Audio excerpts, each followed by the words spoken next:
Today we will discuss our last topic, which is broader meaning of democracy. In the previous class, we discussed about the meaning of democracy, its merits and demerits. We learn about democracy in a limited and descriptive sense. The most common form that democracy takes in our time is that of a representative democracy, where majority is allowed to take decision on behalf of all the people. Now, why this is so? Because modern democracy involves such a large number of people that it is physically impossible for them to sit together and take collective decisions.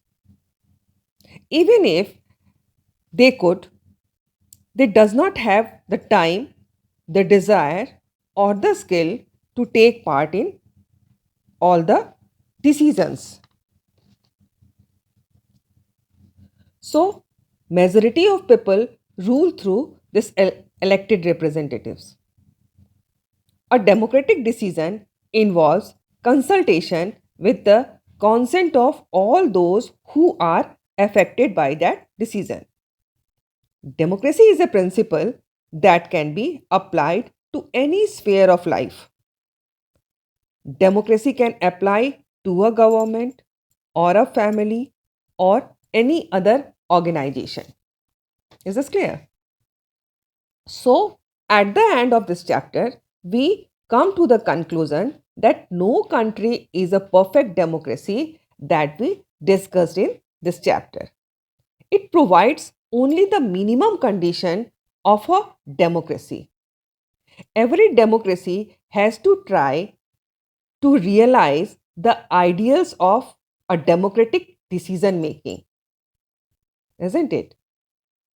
This requires a constant effort to save and strengthen democratic form of decision making.